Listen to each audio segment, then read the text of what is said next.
Sorry for the late upload again. Been busy with doing work outside since it's, middle of the summer. Okay. I'm just going to try and go pretty quick on this one this week. At least for the actual review itself. I got some other things I wanted to tell y'all about afterwards. Okay, so shading was garbage this week.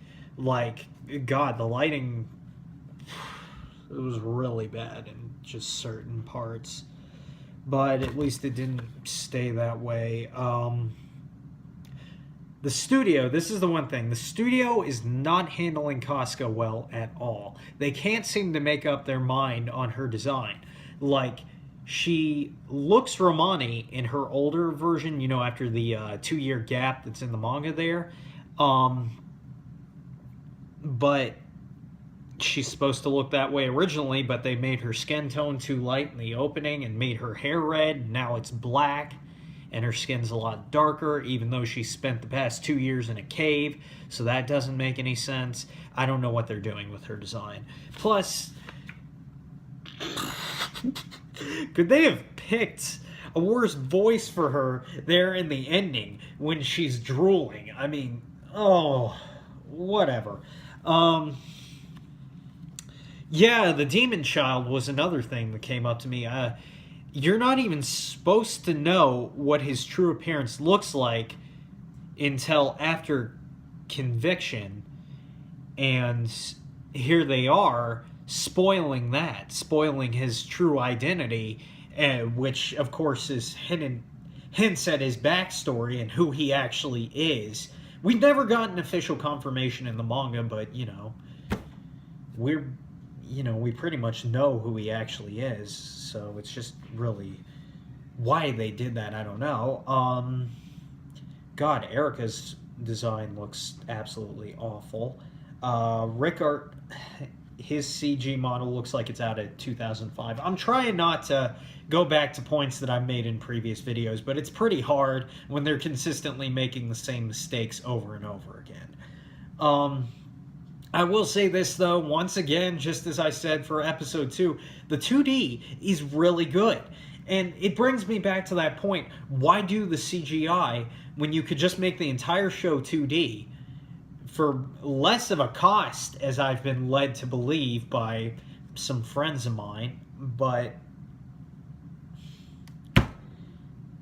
it just strikes of laziness at this point, especially when the 2D looks so good. I mean, sure, it's never going to be up to par with the manga, but it'd be better than this. Can we at least try? The script is just trash. Goto's whole exposition backstory, the fact that he just threw it out there so casually, when in the manga it was this moment of him just pretty much confessing that he was not a good person, and that finding Erica and working as a blacksmith in seclusion made him better. Instead, they just rushed it out there. The script is just not good. I mean, those are the two big issues with the show. Well, 3 issues is the pacing. So it's the pacing, the script, and the fact that they're using CGI instead of 2D, when 2D would clearly be the better choice. So there's the major issues. Part of the big reason I'm so pissed off is they're ruining my favorite arc of Berserk. I mean, Conviction is the best arc in my opinion. It just has the most emotional changes, has villains that are actually redeemable in some ways. It's got a great storyline dealing with a lot of questions of morality and how people act in total despair. I mean, it's so good. It's legitimately on par with a lot of novels I've read, and you can see my bookshelves back there. I own a few hundred books, and I don't just go out and buy, like, cheap, regular fiction crap. I actually go for the classics. I read the classics a lot. I try to read more advanced literature. When I was in college, I studied philosophy and did English courses a lot because, I majored in political science and minored in history and English. So I've read all this advanced material, and I still consider Berserk on par with a lot of that stuff, which is not something that I would say lightly. You know, when you read a lot of advanced literature, you can easily pick up when a story is well made. So just seeing my favorite arc just thrown out the window, which... what are you going to do? We're never going to get a good adaptation. Oh yeah, the torturers under Mozagus. I don't really know how to say his name. Minecraft Face, as a lot of the fan community knows him. His torturers.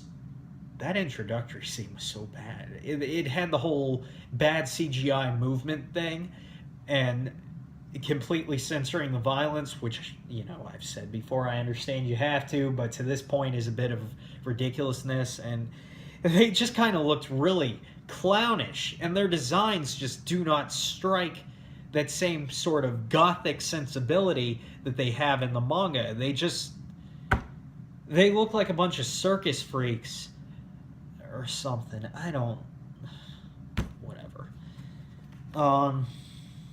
Yeah, speaking of villains, though, Mozagus, or however you say his name, his face looked a little too normal and human, and that just does not match with his design in the manga. The reason I bring this up before anybody says I'm nitpicking or I'm being too harsh on it is because his design is so out there and different from what a normal person is supposed to look like, that from what you have seen of the apostles in their human form up to that point is, in your mind, you're intentionally designed him that way to make you question if he's actually human, especially with his behavior. You're supposed to think this guy has to be an apostle, and then of course it's revealed later on that he's, or, well, it might be revealed upon introduction, but it's still pretty suspicious, but it is revealed that he's still human. But that design of his is supposed to make you question if he isn't already, you know, if he hasn't already turned into an apostle. You know, it's just, it was very intentional, and they made his face look a little too human. So then when he actually does have his freakouts, his world famous freakouts, it just, the contrast, it just doesn't work. So there you go. And last thing I'm going to say is, going back to the pacing, they've cut out so much material that the pacing just feels awkward and awful. Okay, that's it for the review of this episode. So what I wanted to get to instead is, I want to recommend 2 anime that I think are going to kind of fill the niche for anybody who hasn't seen them, for what we wanted and what we expected this Berserk adaptation to be. The first is Grimgar, which premiered earlier this year. Yeah, this year.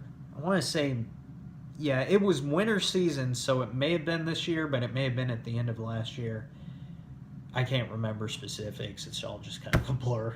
I was working retail, so that part of my memory is kind of a blur. But yeah, Grimgar is what you get when you have the whole dark fantasy, but it's like a D&D campaign only in real life in a way, I suppose. It's as if you got dropped into like a D&D or a Pathfinder campaign, but it's really serious. It does not hold back on the violence. It's very realistic about the consequences of every battle. Like, monsters are a real threat. If you haven't seen it yet, it's absolutely phenomenal. The voice acting is great. The character designs are surprisingly good, and I'll get to why in a second.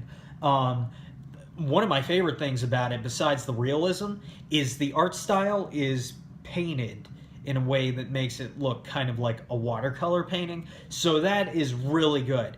The reason I say the designs are surprisingly good is because the big shocker is that that was done by A1 Studios. For anybody who hasn't seen it, you know. And for anybody who has watched a lot of anime and is pretty discerning about what they watch, A1 does not exactly do a lot of good shows. God, about the one I haven't seen that everybody tells me is good is Space Brothers, but outside of Grimgar and Space Brothers, I can honestly say maybe I saw something else that was good by them, but if I did, it was very forgettable. They just do not do a lot of good shows. They are the kings of.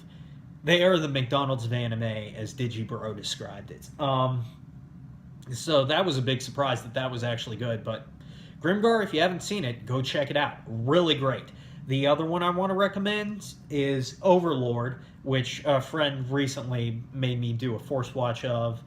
I do the whole My Anime List Fantasy League, and there's a whole thing that we do amongst friends. But anyway, I had to watch Overlord, and if you want a dark fantasy that is somewhat similar to Berserk, then I can definitely recommend that one as well. The main character is kind of that same grizzled individual that Guts is, where he's kind of already lived a significant portion of his life out to where he's just kind of experienced what it's like to lose everybody who is important to you. Actually, it is very similar to what Guts went through, minus the whole extremely gory seeing everybody murdered in front of you thing. But yeah, and Overlord has enough dark humor in it to kind of lighten it up, kind of like what Berserk does at times. But anyway, that one is pretty similar to Berserk as well, so highly recommend those two. Both of them are excellent. I can honestly say if maybe next week I will come up with a few more shows that I can recommend, but off the top of my head, there's those two. So, yeah, go watch those. If you want to watch something good that's kind of like Berserk, check them out. You will not be disappointed. Well, I'll see you guys next week.